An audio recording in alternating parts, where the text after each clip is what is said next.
Howdy everyone, this is Omar, your audio amigo, here today with another episode of Thrifty Tunes. Today we're looking at a little IEM from ND that I sort of ordered on a whim.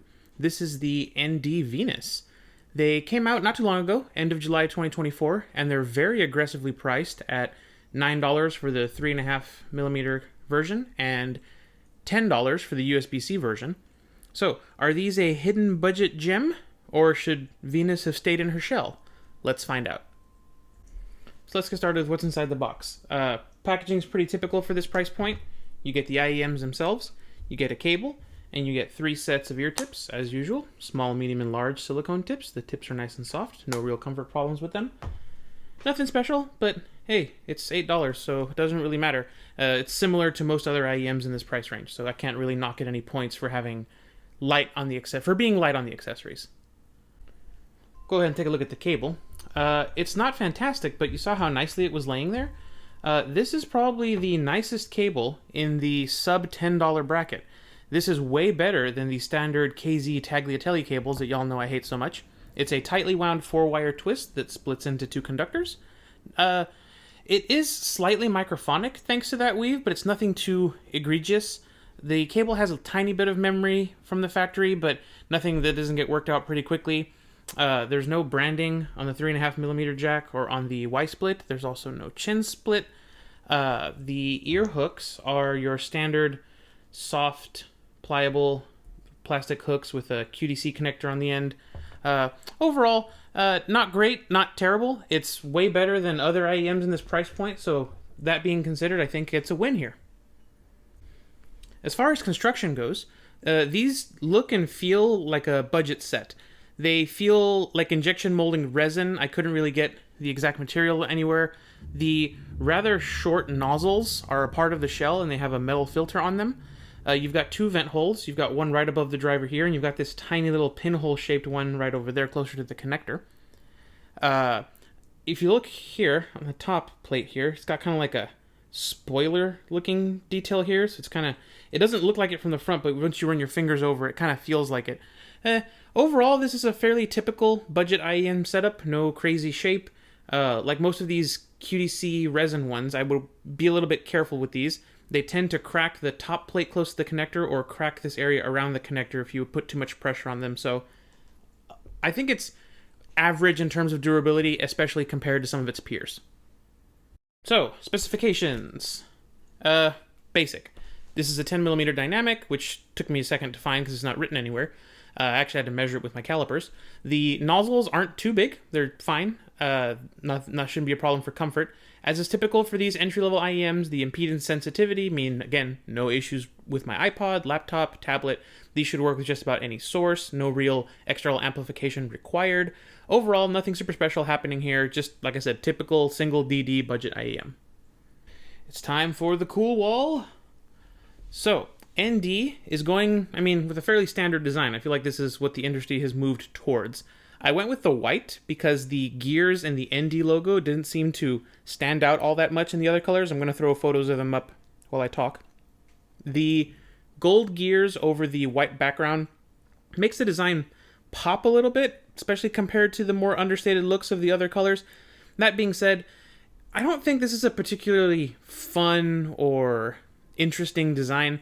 I'm going to stick these in bland, especially when you consider the other colors looking, in my opinion, worse than these. But let's see what the ladies have to say. So it looks like there's a pretty even split here between meh and pretty. The same story goes for compliments. 50-50-ish split, pretty much. As far as colors go, white and blue are the most popular, followed closely by green. Black only got a single vote, probably because you can't see the pattern too well on that one. But let's see what their comments are. So let's see, steampunk vibes seems to be a pretty common thread here. I guess with the gears it makes sense. But yeah, overall I would say pretty mixed opinion on these, but there's some positive comments there, so not bad. So what about comfort? I had an interesting issue with these. The nozzles I think are just on the border between the size for the CP145 and the CP100. They took my CP145s and I would stick them in my ear just fine.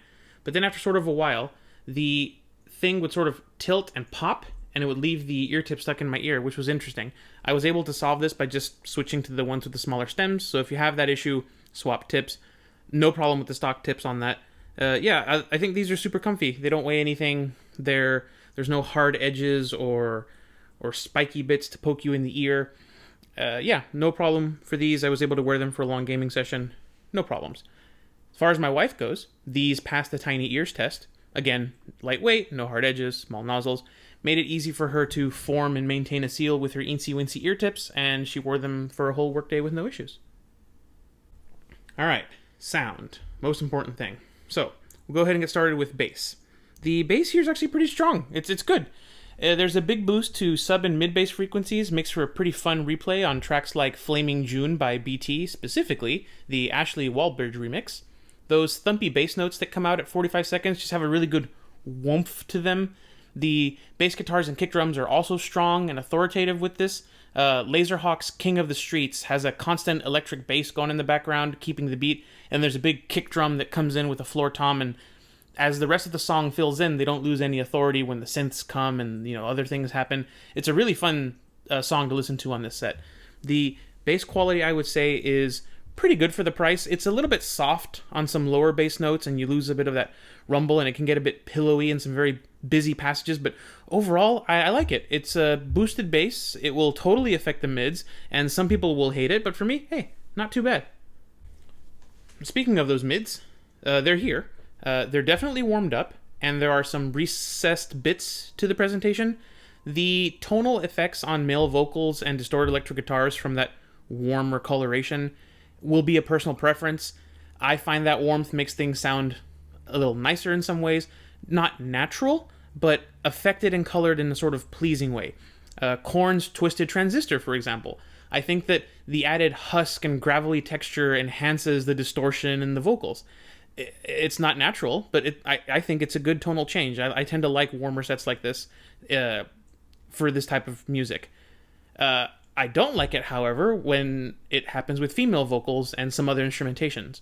Konomi Suzuki's Ginsen no Kaze suffers here, in my opinion. She has this strong, clear, very authoritative voice, and she has a very wide vocal range, and I feel like it's not portrayed very favorably here.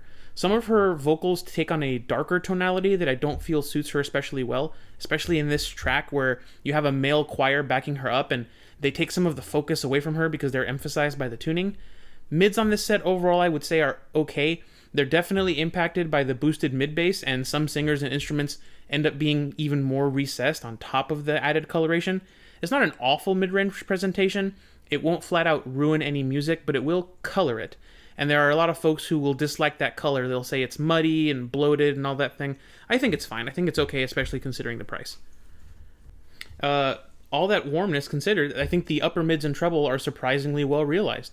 They added in a bit of extra energy to balance out the boosted bass, and I think it actually works pretty well. We'll start with The Map Room from Raiders of the Lost Ark by John Williams. The upper harmonics for things like the strings, the woodwinds, the very subtle harp, they all sound really nice. The harmonics on the choir that comes in at the climax of the track around 2 minutes 20 seconds, also really good sounding. Good replay for that track. Percussion, cymbals, and hi-hats are also pretty good.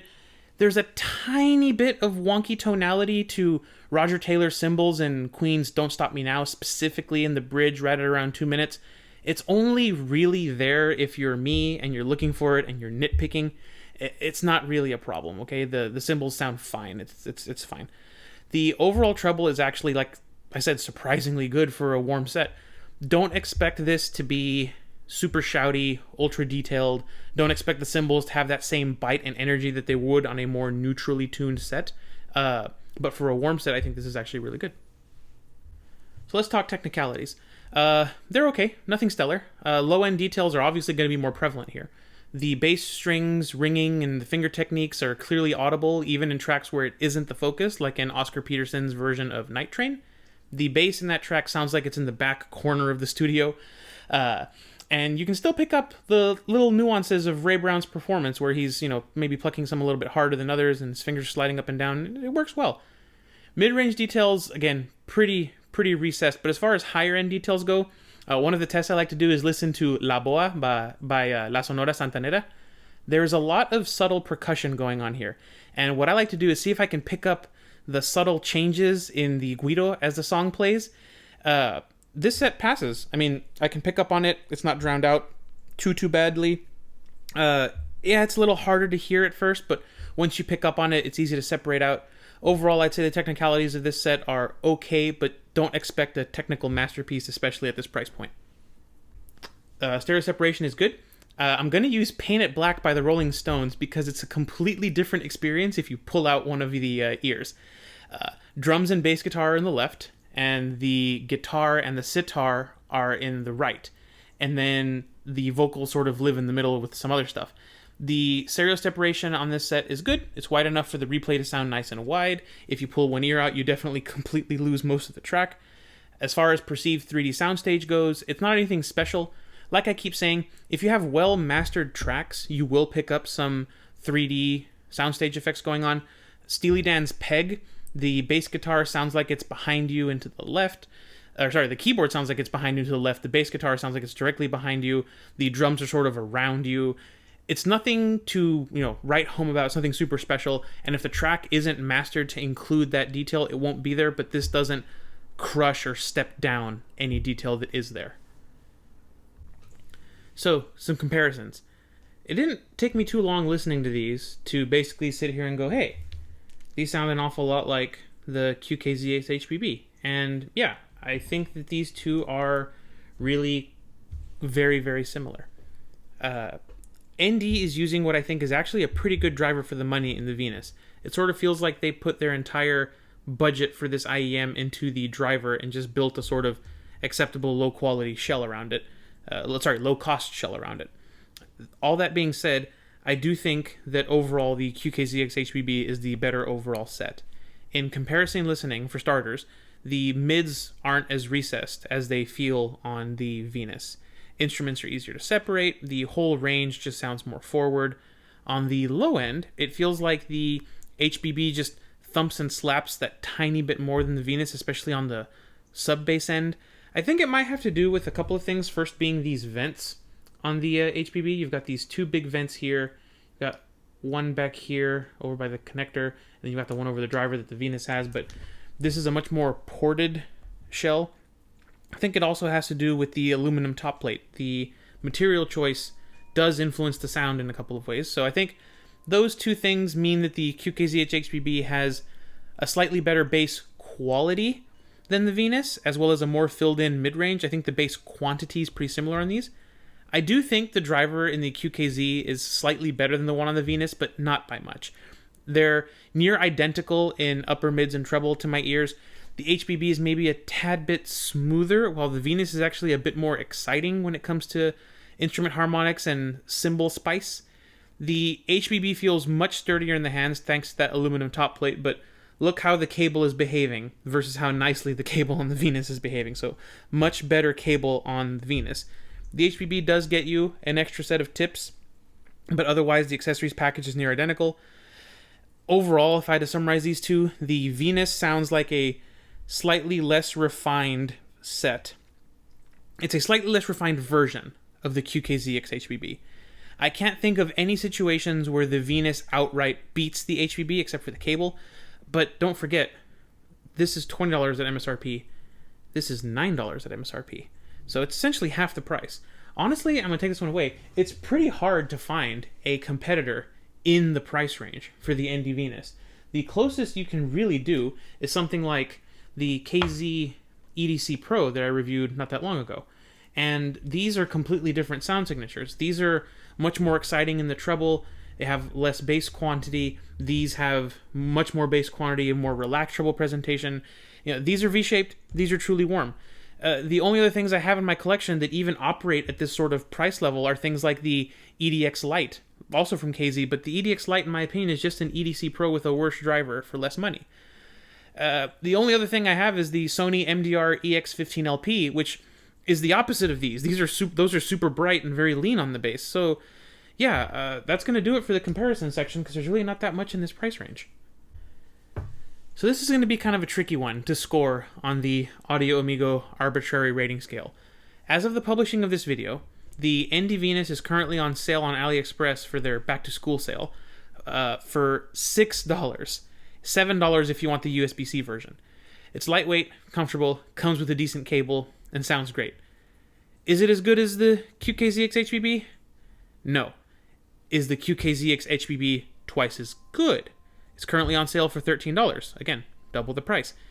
It's kind of hard to argue that the QKZX HBB is twice as good as the Venus, especially with that low rent cable. If you're truly and completely cash strapped, or you live in a part of the world where the QKZH HBB is either scarce or impossible to get, because I've had some people comment they can't find this where they live, the Venus is honestly a pretty fantastic option. If you can afford the HBB though, it's hard to argue that the Venus is the better option, and because of that, like the EDC Pro, I'm going to put it in, but I like this. The EDC Pro and this are, they're both stellar values, and they just get even better the cheaper they get. I think this has some upward potential if you can get it for cheaper. Even if this doesn't outright beat sort of the best of the $20 price class, it's completely unique from what I've heard in the lower, under $10 price class, and it does have a really good driver to back up that tuning. So, do I recommend these? Yes, I do. Especially if you're sort of new to the hobby and money is very tight. These will be especially appealing to people who are coming from the sort of consumery, bassy, warmer, more affordable consumer headphones that are out there. They're an extremely, extremely safe first choice IEM for people who have only experienced that type of sound. The treble here is extremely smooth. It causes no fatigue. Has a tiny bit extra sparkle over the QKZ. I think these are actually an excellent impulse purchase for people who kind of think they might want IEMs but don't want to put a ton of money into the hobby. This would be a fantastic impulse purchase. I do feel the QKZX HBB is an overall better choice, especially if you have the budget. But it's really hard to find faults with this at $8, especially if you want something with a USB C cable from the factory. If you're an existing IEM hobbyist, that $8 would probably be better spent saving up for something else. That being said, I have seen a few reports online of people finding these for like $3 on the flash sales on Temu and AliExpress. And at that price, you could pick a pair up, wear it, on the bus, to the gym, public transport. If you lose them or they break, hey, $3. Who really cares? I think these are a pretty good beater IEM. Alright, that's enough out of me today. I was pleasantly surprised by the ND Venus. The price that you pay to get good drivers and good tuning keeps falling and falling. I say good.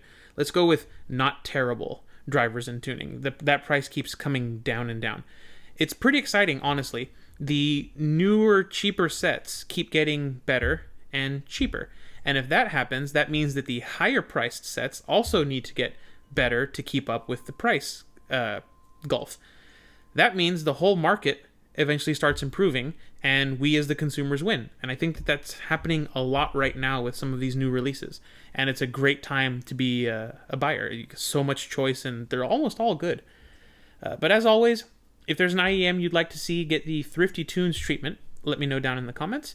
I appreciate all of your support. Thank you so much for watching. This has been Omar with AudioAmigoReviews, and I'll catch y'all next time.